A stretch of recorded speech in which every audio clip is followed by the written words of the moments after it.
خلافت عثمانیہ کے بانی ارطغرل غازی سن 1188 عیسوی میں پیدا ہوئے، جبکہ آپ کی وفات سن 1240 عیسوی میں ہوئی۔ آپ کے والد کا نام سلیمان شاہ اور والدہ حائمہ خاتون تھیں۔ آپ کے 3 بھائی جن کا نام سریم، ذوالجان اور گلدارو تھا۔ ارطغرل غازی کے آباء و اجداد وسطی ایشیا سے ترک سرزمین پر آئے۔ آپ کے آباء و اجداد میں احمد عوض خان کے 12 بیٹے تھے، جن سے 12 قبائل آباد ہوئے۔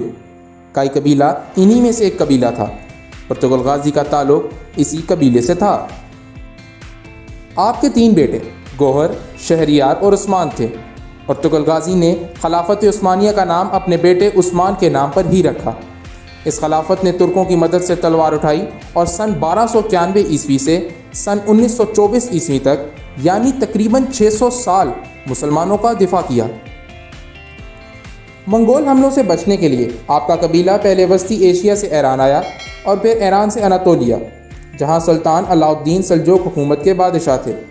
یاد رہے، سلجوق ترک سلطنت کی بنیاد سلطان الپ ارسلان نے سن 1071 عیسوی میں بازنطین کو شکست دے کر رکھی۔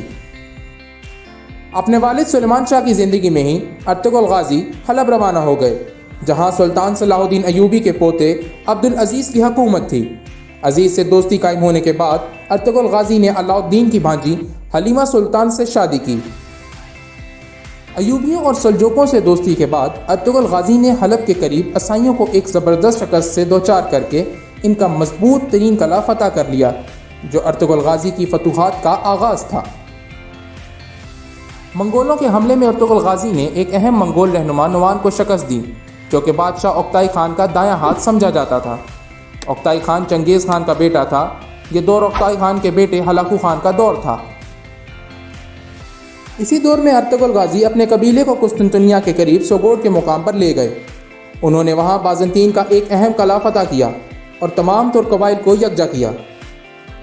سلطان علاء الدین کی وفات کے بعد ارطغرل غازی سلطنت سلجوق کے سلطان بنے، اور آپ کی اولاد میں سے سلطان محمد فاتح نے سن 1453 عیسوی میں قسطنطنیہ فتح کر کے حضرت محمد صلی اللہ علیہ وآلہ وسلم کی پیشین گوئی کو پورا کیا۔